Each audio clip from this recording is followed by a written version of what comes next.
નમસ્તે વિદ્યાર્થી મિત્રો, આજના વિડિયો લેક્ચરમાં આપનું હાર્દિક સ્વાગત છે। આગળ આપણે સ્વાધ્યાયના પ્રશ્ન નંબર 1 થી 9 નો અભ્યાસ કરેલો છે। આગળ સ્વાધ્યાય પ્રશ્ન નંબર 10, એક કાર્બનિક સંયોજન જેનું આણ્વીય સૂત્ર C9H10O છે તે 2,4-डायनाइट्रो व्युत्पन्न आपे छे। हवे याद राखो 2,4-डायनाइट्रो व्युत्पन्न आपतो होय तो आल्डिहाइड ने कीटोन होई शके, तो आ होई शके 2,4-BNP साथे जो प्रक्रिया करतो होय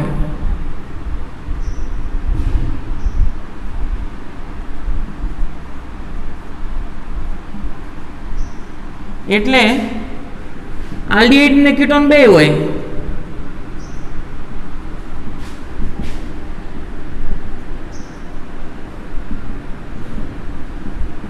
कारण के डीएनपी साथे आल्डिहाइड ने कीटोन बने प्रक्रिया आपे। आगळ टोलेंस प्रक्रियाનું रिडक्शन करे छे। हालो एक નીકળી ગયું। टोलेंस जो प्रक्रियाનું रिडक्शन करतो होय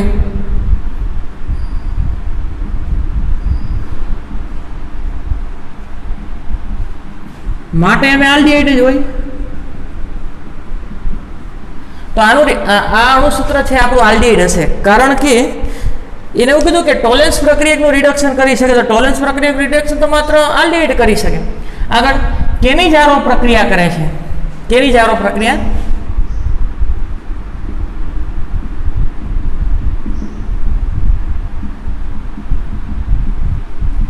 તેથી તેમાં આલ્ફા હાઇડ્રોજન ના હોય। હાલો એટલી સરળ। કેનિજારો પ્રક્રિયા કરે છે તેથી આલ્ફા હાઇડ્રોજન નહીં હોય, તો એનું અણુસૂત્ર હું લખું, કદાચ આવું હોઈ શકે। આમાં 6 કાર્બન ને 6 હાઇડ્રોજન થયા। કેનિજારો પ્રક્રિયા આલ્ફા હાઇડ્રોજન ન હોય ને ત્યારે થાય, તો હું અહીં CHO લખું। તો હવે આલ્ફા હાઇડ્રોજન છે નહીં, તો વધ્યું CH2 અને CH3। આ થઈ ગયું અણુસૂત્ર। 6, 7, 8 અને 9 ऑक्सीजन 1, हाइड्रोजन 10 થવા જોઈએ। અહીંયા બંને જગ્યાએ હાઇડ્રોજન નહીં હોય। અહીંયા 1, 2, 3, 4, 5, 6, 7, 8, 9 અને 10 બીજું બંધન આવું હોઈ શકે। CHO, CH3, CH3 આવા કોઈ પણ હોઈ શકે। CHO, CH3, CH3 પણ આગળ વાક્ય લખેલું છે કે ઉગ્ર પરિસ્થિતિમાં ઓક્સિડેશન કરતા 1,2-डाइबेंजीन कार्बोक्सिलिक एसिड મળે। હવે આનું ઉગ્ર પરિસ્થિતિમાં ઓક્સિડેશન કરો તો આનું COOH ટ્રાય કાર્બોક્સિલિક એસિડ મળે, તો આ હોય નહીં। આ ઉગ્ર પરિસ્થિતિમાં ઓક્સિડેશન કરો તો COOH માં રૂપાંતર થાય। આપણે તો ડાય કાર્બોક્સિલિક એસિડ જોતો છે, તો એ પણ નહીં હોય, તો આપણું અણુસૂત્ર આ થઈ ગયું। હવે પ્રક્રિયા કરી મળી ગયું 2,4-डायनाइट्रोबेंजीन व्युत्पन्न आपे।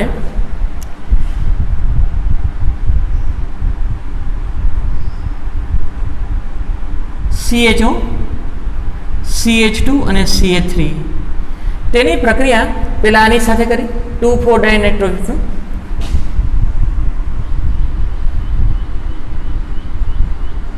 NH2NH એટલાનું નામ થાય હાઇડ્રેઝિન। એટલાનું નામ થશે ફિનાઇલ હાઇડ્રેઝિન। બીજા અને ચોથા ઉપર નાઇટ્રો, તો એટલાનું નામ થાય 2,4-डायनाइट्रो ફિનાઇલ હાઇડ્રેઝિન। તો અહીંથી હાઇડ્રોજન અને અહીંથી ઓક્સિજન H+ ની હાજરીમાં પ્રક્રિયા કરો એટલે પાણીનું અણુ દૂર થઈ જાય અને આવો વ્યુત્પન્ન મળશે। ઇથાઇલ CH ઓક્સિજન દૂર થયો એટલે 2 સંયોજકતા ખાલી, અહીંયા પણ 2, આ N NH બેન્ઝીન રિંગ એના બીજા નંબરના કાર્બન ઉપર અને ચોથા નંબરના કાર્બન ઉપર NO2 એક આ હોય। આગળ પ્રક્રિયા ટોલેન્સ પ્રક્રિયાનું રિડક્શન કરે છે। તો ટોલેન્સ પ્રક્રિયા કોને કહેવાય?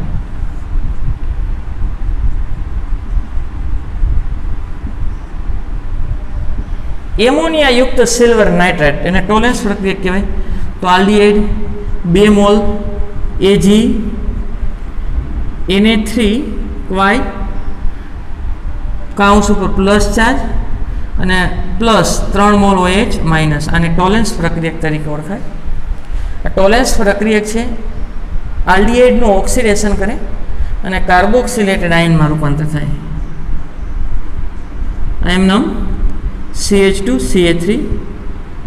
ટોલેન્સ પ્રક્રિયક નિર્બળ ઓક્સિડેશન કરતા છે. એ આલ્કાઇલ સમૂહનું ઓક્સિડેશન કરી શકતું નથી. આનું ઓક્સિડેશન કાર્બોક્સિલેટેડમાં થાય. આગળ કેનિજારો પ્રક્રિયા આપે તો કેનિજારો કોણ આપશે? 2 સમાન આલ્ડિહાઇડ અથવા કીટોન.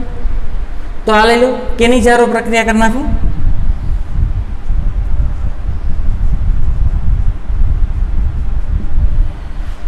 કેનિજારો પ્રક્રિયા સાંદ્ર NaOH ની હાજરીમાં કરવામાં આવે તો આના 2 અણુ લેવાના છે. એક અણુનું ઓક્સિડેશન થઈને કાર્બોક્સિલિક એસિડનો સોડિયમ અથવા પોટેશિયમ ક્ષાર મળશે અને બીજા અણુ આલ્કોહોલમાં રૂપાંતર થાય. તો પ્રથમ રિડક્શન કરું.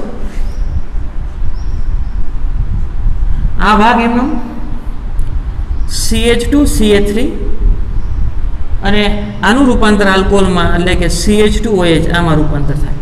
આ રિડક્શનની નિપટ થાય. હવે ઓક્સિડેશનમાં આનું COO માઇનસમાં રૂપાંતર થાય પ્લસ CH2CH3 અહીંયા COO માઇનસ પણ સોડિયમની હાજરી છે એટલે એને લખી નાખો આ રીતે. આગળ ઉગ્ર પરિસ્થિતિમાં ઓક્સિડેશન દ્વારા તે બેન્ઝીન 1,2 ડાયકાર્બોક્સિલિક એસિડ આપે છે. ઉગ્ર પરિસ્થિતિ એટલે KMnO4 અને ઊંચું તાપમાન આપવાનું છે. KMnO4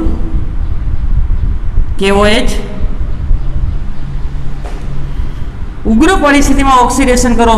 યાદ રાખો પ્રબળ ઓક્સિડેશન કરતા છે એટલે આનું રૂપાંતર આમાં કરી નાખશે COOK. અને અહીંયા કાર્બનની શૃંખલા ધ્યાનમાં લીધા વિના ઓક્સિડેશન થશે. કદાચ ગમે એટલી લાંબી શૃંખલા હશે પણ એ બેન્ઝાઇલ સમૂહમાંથી જ બનતું જ છે. આનું પણ રૂપાંતર થશે COOK. આગળ કે દૂર કરવો છે તો બીજું સ્ટેપ મંદ H2SO4 ની હાજરીમાં જો પ્રક્રિયા કરવામાં આવે તો K પ્લસ દૂર થઈ જાય, અહીંયા H જોડાઈ જશે. આનું નામ થાય બેન્ઝીન 1,2 બેન્ઝીન ડાયકાર્બોક્સિલિક એસિડ અથવા તો થેલિક એસિડ.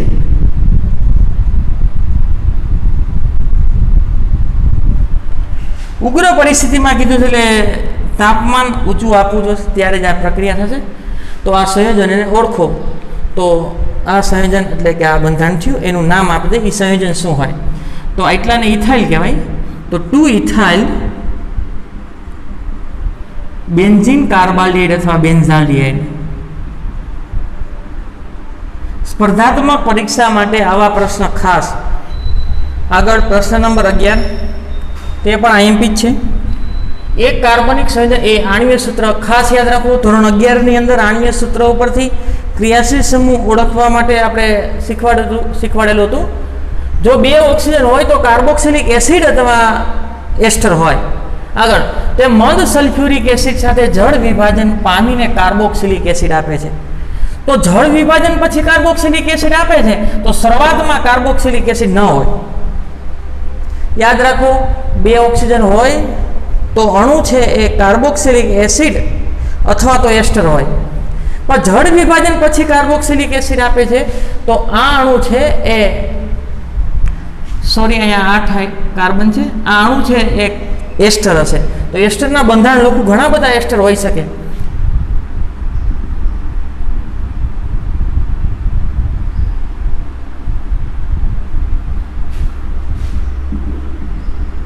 એક આ બંધારણ હોઈ શકે. ક્રિયાશીલ સમૂહને આ બાજુ લઈ લો CH3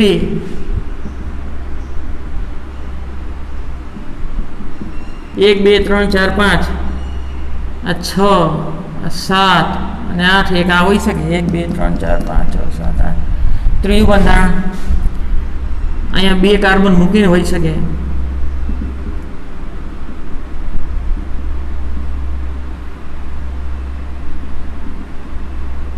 ઓક્સિજન CH2 CH3 1 2 3 4 5 6 7. હજી એક કાર્બન CH2 અને CH3 આ એસ્ટર પણ હોઈ શકે.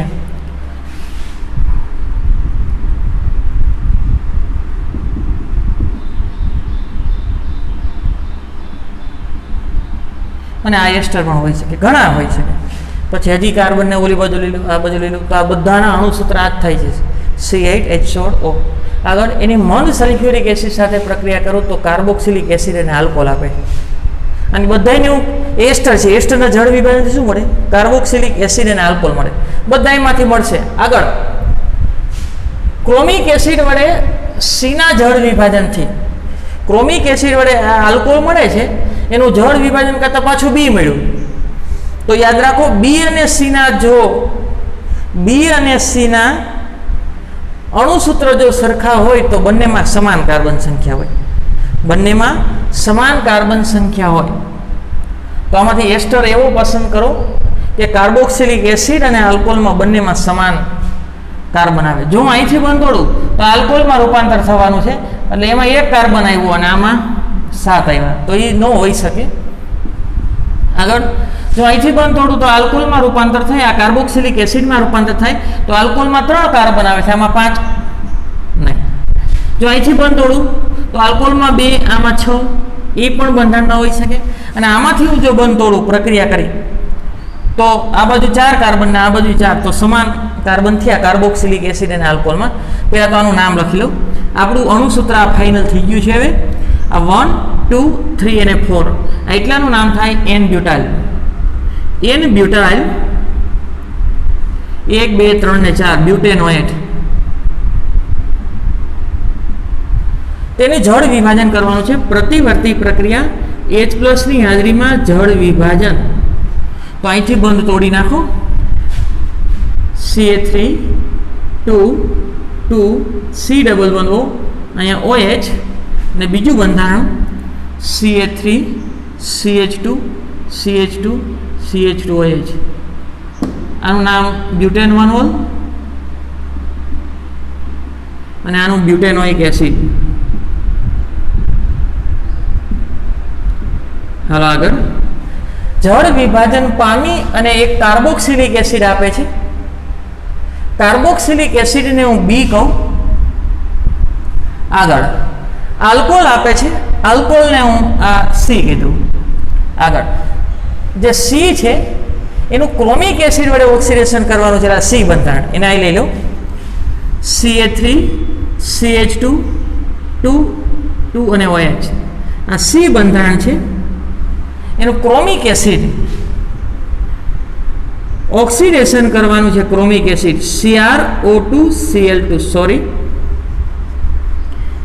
H2CrO4 જે કેમાંથી મળે તો K2Cr2O7 એ એસિડિક માધ્યમમાં ઓક્સિડેશન કરતા તરીકે વર્તે. આ છે શું? ઓક્સિડેશન કરતા પ્રબળ કે નિર્બળ? પ્રબળ હોય તો પ્રાથમિક આલ્કોહોલ કાર્બોક્સિલિક એસિડમાં રૂપાંતર થશે, જો નિર્બળ હોય તો આલ્ડિહાઇડમાં. તો પ્રબળ ઓક્સિડેશન કરતા છે, તો અહીંથી 2 હાઇડ્રોજન દૂર થઈ જશે.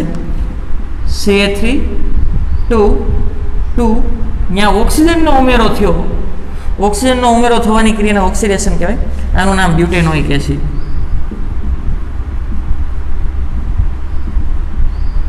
એવું કહે છે જો સીના ઓક્સિડેશનથી જો બી પ્રાપ્ત થતું હોય ને પાછું, તો બંનેમાં સમાન કાર્બન હોય, અને બંનેમાં સમાન તો જ હોય તો આપણે એસ્ટર આ પ્રકારનો લેવો પડે, બંને બાજુ કાર્બન સંખ્યા સમાન હોય.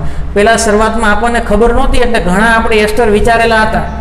શરૂઆતમાં ખબર નહોતી એટલે કાર્બોક્સિલિક એસિડ વિચારેલું હતું, પરંતુ આગળ એવું વાક્ય આપ્યું કે એસિડ સાથે જળ વિભાજન કરતાં કાર્બોક્સિલિક એસિડ મળે. હવે નિપજમાં જો કાર્બોક્સિલિક એસિડ હોય તો પ્રક્રિયકમાં કાર્બોક્સિલિક એસિડ નહીં પરંતુ એસ્ટર હશે, કાર્બોક્સિલિક એસિડ નીકળી ગયું. પછી એસ્ટર વિચાર્યા, આગળ પ્રક્રિયા કરી. બીના ઓક્સિડેશનથી જો પાછું બ્યુટેનોઇક એસિડ પ્રાપ્ત થતું હોય તો આમાં 4 કાર્બન છે, તો બીમાં પણ 4 જ હોય, તો બંને બાજુ 4 કાર્બન. આગળ વાંચી. ક્રોમિક એસિડ વડે સી એટલે કે બ્યુટેનોલ, એનું ઓક્સિડેશનથી બી મળ્યું પાછું, આ બી બ્યુટેનોઇક એસિડ બી પ્રાપ્ત થયું. આગળ સી એ નિર્જલીકરણ પામી, સીનું નિર્જલીકરણ કરવું. નિર્જલીકરણ એટલે પાણીનો અણુ દૂર.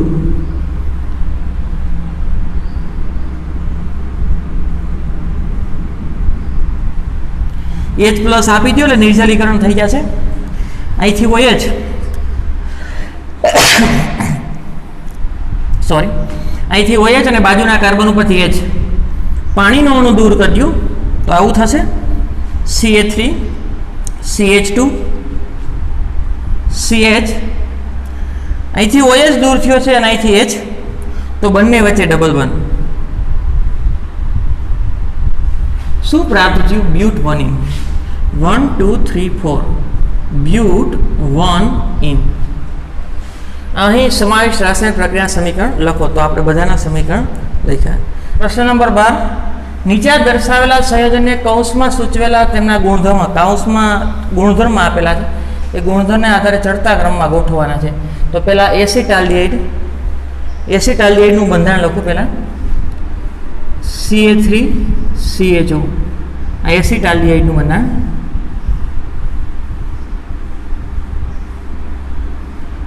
બીજું બંધારણ એસિટોનનું લખું. CA3C double bond O CA3, આ એસિટોન.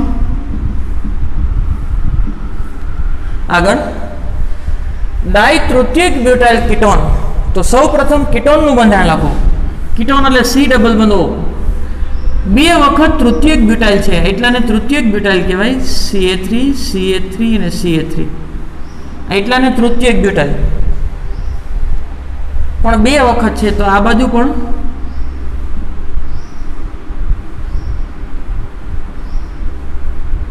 નામ થશે ડાય તૃતીયક બ્યુટાઇલ કીટોન.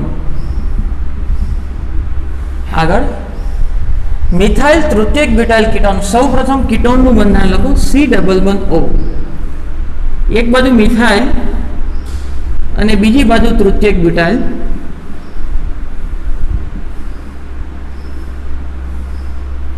મિથાઇલ તૃતીયક બ્યુટાઇલ કીટોન. આગળ એની HCN સાથે પ્રક્રિયા કરવાની છે. તો પ્રતિક્રિયાત્મકતા સૌથી વધારે કોની? ચડતા ક્રમમાં ગોઠવણ. તો પેલા ઓછી કોની એ લખવી જોઈએ. યાદ રાખો, આ કેન્દ્ર અનુરાગી પ્રક્રિયક છે CN-. તો કેન્દ્ર અનુરાગી પ્રક્રિયા સરળતાથી ત્યારે જ થાય કાર્બન વધુ ધન બને તો. આ કાર્બન વધુ ધન બને તો. આ દાતા સમૂહ છે, દાન કરશે. આ 2 બાજુ દાતા સમૂહ છે, 2 બાજુથી દાન કરે તો કાર્બન ઓછો ધન બને. તો કેન્દ્ર અનુરાગી પ્રક્રિયક CN- એ કાર્બન સાથે ઓછો આકર્ષાય તો આની પ્રતિક્રિયાત્મકતા ઘટે. ફરી પાછું, એ કાર્બોનિલ કાર્બન પ્લસ હોય કારણ કે ઓક્સિજન માઇનસ છે. આ વધુમાં વધુ ધન બને તો કેન્દ્ર અનુરાગી પ્રક્રિયક સરળતાથી આકર્ષાય. આ અલ્કાઇલ સમૂહ બધા દાતા છે. આના કરતાં અહીંયા 2 દાતા સમૂહ છે તો એ વધારે ઇલેક્ટ્રોનનું દાન કરશે એટલે અહીં ધન વીજભાર ઘટશે. ધન વીજભાર વધારે ઘટશે તો કેન્દ્ર અનુરાગી પ્રક્રિયકનું આક્રમણ ઘટે એટલે કે પ્રતિક્રિયાત્મકતા ઘટે. હવે આમાં જુઓ જી, 2 તૃતીયક બ્યુટાઇલ સમૂહ છે અને આમાં 1 તૃતીયક બ્યુટાઇલ અને 1 મિથાઇલ છે. તો મોટો દાતા સમૂહ કોણ? આ 2 મોટા સમૂહ છે.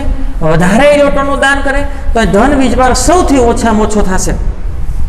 જો ધન વીજભાર સૌથી ઓછો થાય તો કેન્દ્ર અનુરાગી પ્રક્રિયક છે એ સરળતાથી અહીંયા આકર્ષાશે નહીં, એટલે એની પ્રતિક્રિયાત્મકતા સૌથી ઓછી થઈ.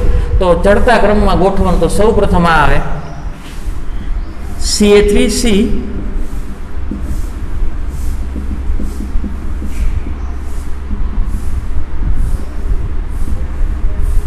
એના કરતાં વધારે પ્રતિક્રિયાત્મકતા આની, કારણ કે અહીંયા તૃતીયક બ્યુટાઇલ છે, આ બધું તૃતીયક બ્યુટાઇલ મિથાઇલ. મિથાઇલ આના કરતાં મિથાઇલ ઓછું દાન કરે તો ધન વીજભાર આના કરતાં ધન વીજભાર થોડોક વધારે હોય તો કેન્દ્ર અનુરાગી પ્રક્રિયક સરળતાથી આકર્ષાય.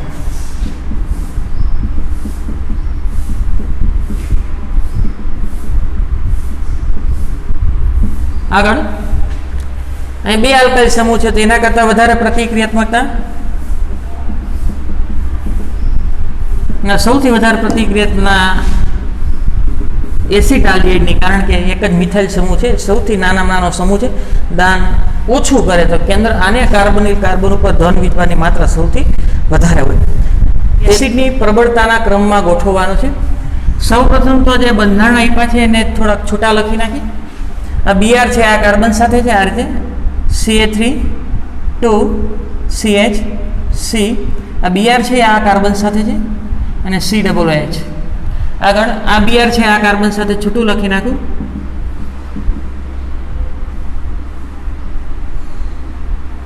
આ 2 મિથાઇલ છે બંને આની સાથે.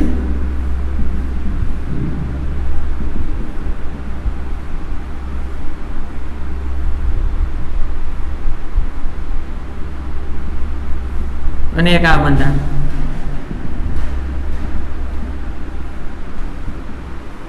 હવે એક વાક્ય લખું છું. પ્લસ આઈ અસર એટલે ઇલિયોટો દાતા સમૂહ ને કારણે એસિડિકતા ઘટે. દાતા સમૂહને કારણે એસિડિકતા ઘટે. માઇનસ આઈ અસર ઇન્ડક્ટિવ ઇફેક્ટ એટલે માઇનસ આઈ એટલે કે જેની ઇલેક્ટ્રોન આકર્ષણની ક્ષમતા વધારે હોય એટલે ઇલેક્ટ્રોન આકર્ષક સમૂહ ને કારણે એસિડિકતા વધે.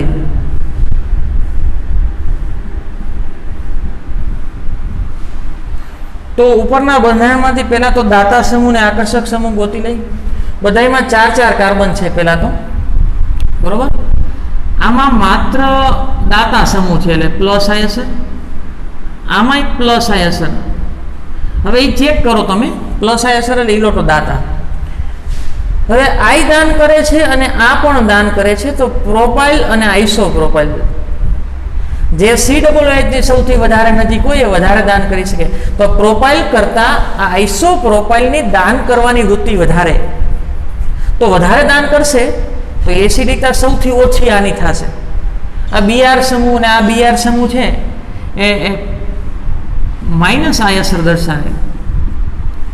માઇનસ આઈ અસર એટલે ઇલેક્ટ્રોન આકર્ષક સમૂહ. આકર્ષક સમૂહને કારણે એસિડિકતા વધે, પણ આકર્ષક સમૂહનું અંતર વધે તો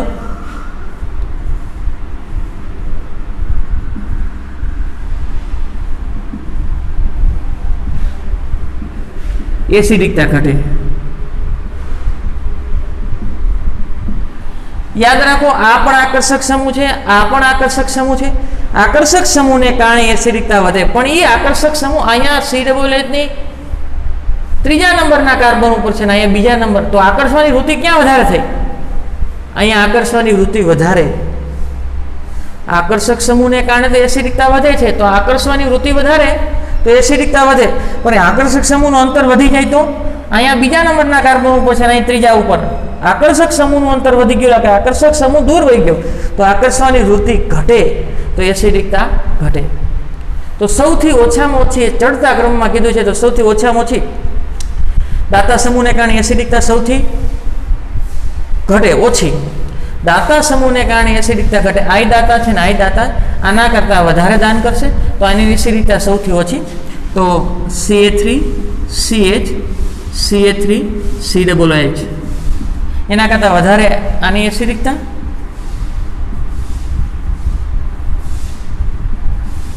આગળ એના કરતાં વધારે આ બંને આકર્ષક છે, તો દાતા કરતાં તો આકર્ષક વાળાની એસિડિકતા વધારે છે. પછી નજીક આકર્ષક સમૂહ હોય એની એસિડિકતા વધારે, પણ આકર્ષક સમૂહનું અંતર વધી જાય, આ દૂર છે આનાથી, તો આકર્ષણની વૃત્તિ ઘટે તો એસિડિકતા ઘટશે. તો આ આવશે.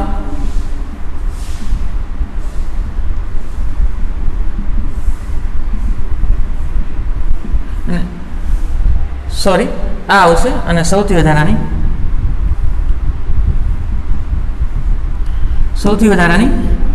CH3 CH2 CHBr અને COOH લખી નાખો હાલો પાકી બુકમાં.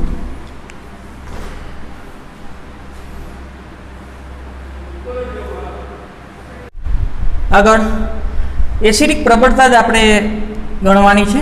સૌપ્રથમ બધાના બંધારણ લખી નાખું. તો પેલા શરત લખી નાખું. ઇલેક્ટ્રોન દાતા સમૂહ એસિડિક પ્રબળતા ઘટાડે.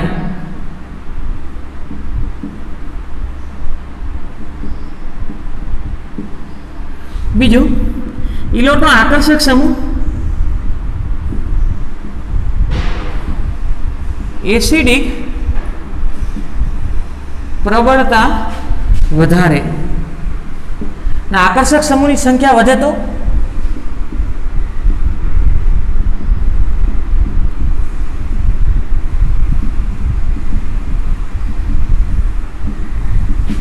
એસિડિક પ્રબળતા વધે, કારણ કે આકર્ષકને કારણે જ વધે, એવા સમૂહ વધે તો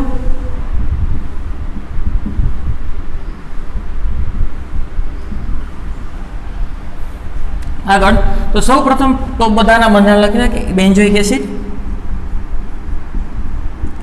COOH, બીજું 4 નાઇટ્રોબેન્ઝોઇક એસિડ. તો સૌ પ્રથમ બેન્ઝોઇક એસિડનું બંધારણ COOH NO2. NO2 છે એ આકર્ષક સમૂહ,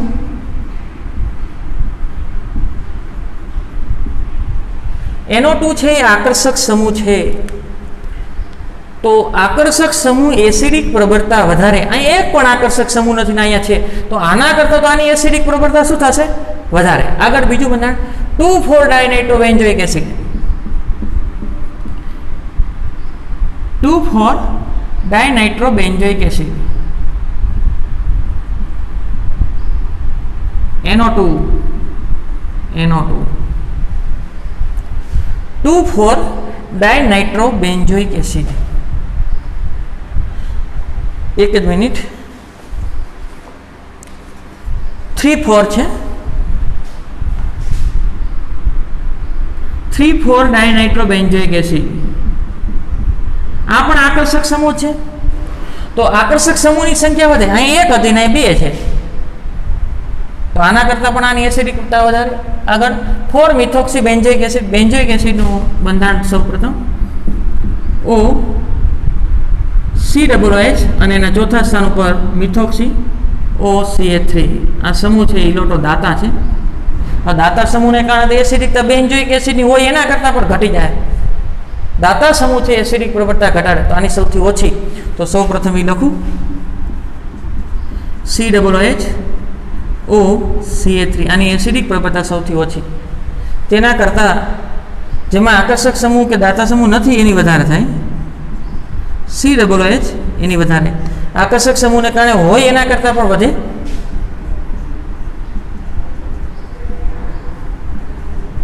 અને આગળ 2 આકર્ષક સમૂહ છે, તો સૌથી વધારે એસિડિક પ્રબળતા એની થાય.